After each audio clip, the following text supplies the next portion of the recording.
नमस्कार। आज बात होगी कृष्णा सोबती की। एक ऐसा नाम, एक ऐसी शख्सियत जो भाई अपने आप में ही एक पूरी कहानी है। देखिए, हिंदी साहित्य में उनकी आवाज़ को ना बेमिसाल और अनूठा माना जाता है। उनकी किताबों, उनकी रचनाओं की एक लंबी फहरिस्त है। और आज भी लिटरेचर की दुनिया में उनका नाम बड़े अदब से, बड़े सम्मान से लिया जाता है। क्यों? क्योंकि उन्होंने सिर्फ कहानियां नहीं लिखी, उन्होंने अपने उसूलों को जिया। अब सोचिए जरा, क्या होता है जब कोई लेखक सत्ता से मिलने वाले सबसे बड़े सम्मान को ही ठुकरा दे। यही सवाल हमें कृष्णा सोबती के किरदार के उस पहलू तक ले जाता है जो उनकी कलम जितना ही या शायद उससे भी ज्यादा मजबूत था, मतलब उनका स्वाभिमान, उनकी ईमानदारी। चलिए इसी कहानी को जरा और करीब से समझते हैं। तो कौन थी कृष्णा सोबती, कहाँ से आईं और उनकी लेखन की जड़ें कहाँ तक फैली थीं? आइए सबसे पहले उनके जीवन और उनके कुछ सबसे अहम कामों पर एक नजर डालते हैं। साल था 1925, जगह थी गुजरात, जो अब पाकिस्तान का हिस्सा है। वहीं उनका जन्म हुआ। पढ़ाई लिखाई शिमला, लाहौर और दिल्ली में हुई। उनका सफ़र इतना लंबा था कि कहते हैं 3-3 पीढ़ियां उनके साथ लिख रही थीं। जिंदगी नामा के लिए उन्हें साहित्य अकेडमी पुरस्कार मिला, फिर साहित्य अकेडमी की फेलोशिप भी। इन सम्मानों ने उनके साहित्यिक कद को और भी बड़ा बना दिया। और जब उनका नाम आता है ना, तो जहन में किताबों की एक पूरी दुनिया खुल जाती है। डार से बिछुड़ी, मित्र मुरजानी, यारों के यार, और जाहिर है जिंदगी नामा। मतलब हर किताब की एक अलग पहचान है। उनके किरदार एक जैसे नहीं है, बिल्कुल नहीं। वो सब अलग अलग माहौल में, अलग अलग संस्कृतियों में जीते हैं, सांस लेते हैं। अब एक बहुत ही दिलचस्प सवाल उठता है। सवाल ये कि कृष्णा सोबती की भाषा में इतनी जान, इतनी जिंदगी कैसे आ जाती थी? इसका राज ना उनके एक खास सिद्धांत में छिपा हुआ है। वो मानती थीं कि साहित्य की भाषा सिर्फ लेखक के दिमाग की उपज नहीं हो सकती, नहीं, उसे तो किरदारों और उनके माहौल के असली जीवंत अनुभव से निकलना चाहिए। उनका कहना था कि अगर लिखने में अनुभव नहीं है ना, तो भाषा में एक पीलापन सा आ जाता है, वो बेजान हो जाती है। शब्दों में जान तभी फूंकी जा सकती है जब उसमें अनुभव की परत चढ़ी हो, जब लेखक ने खुद समय को खाद की तरह इस्तेमाल किया हो। और इस बैलेंस को, इस संतुलन को उनकी ये एक लाइन कितनी खूबसूरती से बयां करती है। मतलब एक राइटर के तौर पर उन्हें अपने किरदारों के पास भी जाना है ताकि उन्हें समझ सके, और साथ ही उनसे एक दूरी भी रखनी है। क्यों? ताकि किरदार अपनी खुद की आवाज में बात करें, लेखक की आवाज में नहीं। यही तो था उनकी कला का असली जादू। लिखने में ये जो ईमानदारी थी ना, ये सिर्फ किताबों के पन्नों तक नहीं थी। ये उनकी अपनी जिंदगी का, उनकी अपनी शख्सियत का हिस्सा थी। वो उसूलों पर चलने वाली इंसान थी। और समझौता? नहीं, समझौता तो बिल्कुल नहीं करती थी।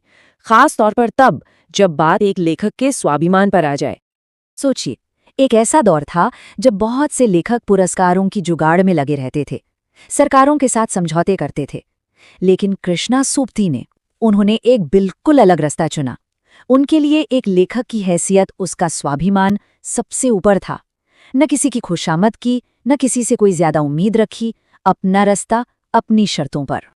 और इसका सबसे बड़ा सबूत, सबसे बड़ा उदाहरण तब सामने आया जब उन्होंने दिल्ली साहित्य अकेडमी का बहुत बड़ा सम्मान, शलाका पुरस्कार लेने से ही मना कर दिया। और ये कोई अचानक में लिया गया फैसला नहीं था। ये तो उनके पूरे वजूद से, उनकी पूरी सोच से निकल कर आया था। जो लोग उन्हें करीब से जानते थे, वो उन्हें ऐसे ही याद करते हैं कि वो बहुत स्वाभिमानी थी, थोड़ी सी अक्कड़, थोड़ी सी जिद्दी भी।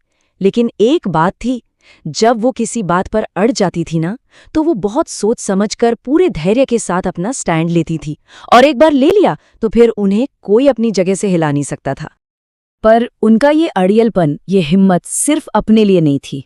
नहीं, जिस तरह उनकी कलम, जैसा हमने देखा, अनुभव की जबान को आवाज देती थी, ठीक उसी तरह उन्होंने अपनी खुद की आवाज का इस्तेमाल उन लोगों के लिए किया जिनकी आवाज को दबाया जा रहा था। इसका एक बहुत ही पावरफुल उदाहरण है। मौका था सरदार सरोवर बांध से हटाए जा रहे आदिवासियों का, और उनकी तरफ से राष्ट्रपति को एक खत लिखा गया था। उस खत को कृष्णा सोबती ने पढ़ा। उन्होंने उन लोगों के दर्द को अपनी आवाज दी। उस खत की कुछ लाइनें तो सच में दिल को छू जाती हैं।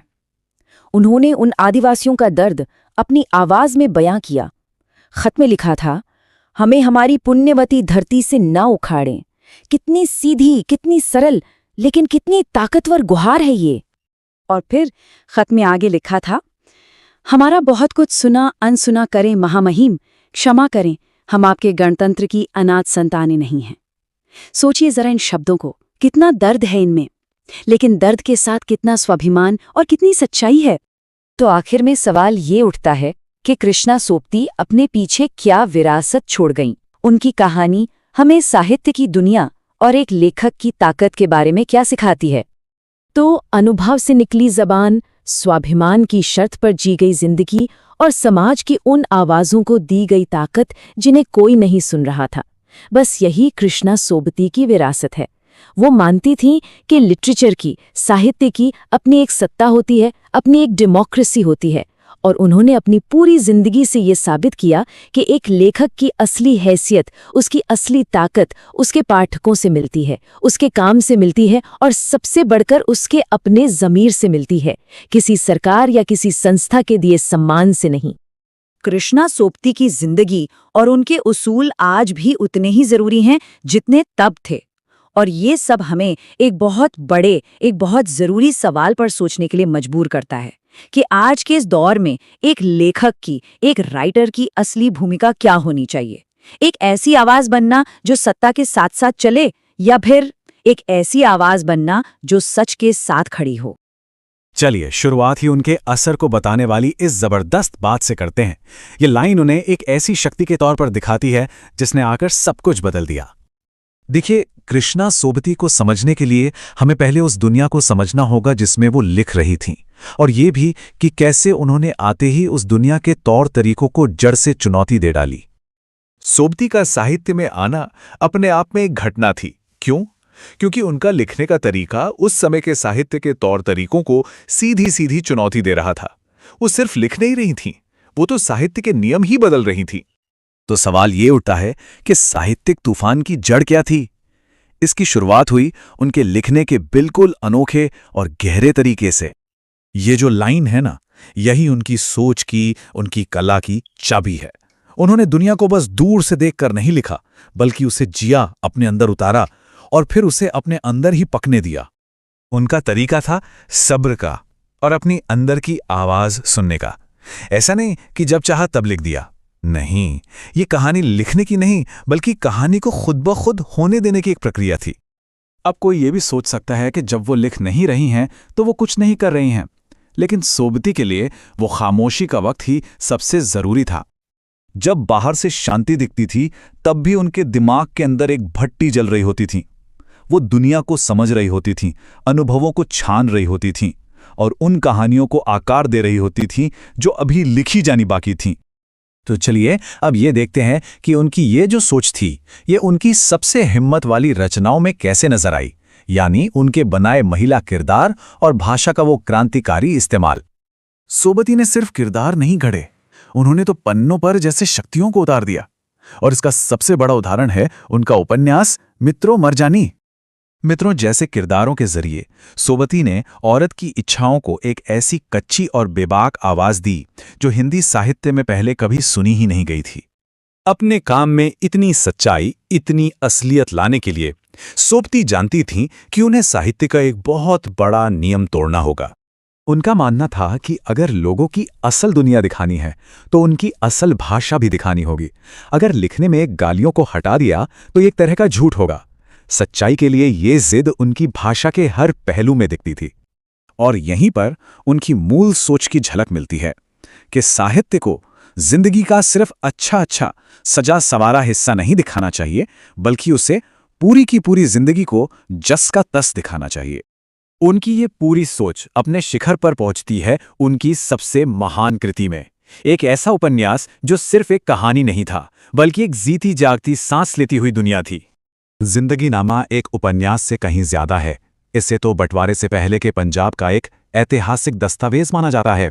ये एक ऐसी दुनिया को सहेज कर रखता है जो अब है ही नहीं। ये उपन्यास दिखाता है कि भाषा कैसे हमारी संस्कृति, हमारे इतिहास और हमारी पहचान को सहेज कर रखती है। इसमें किरदार अपनी बोलियों में बात करते हैं, जिससे पूरी कहानी एकदम असली लगती है।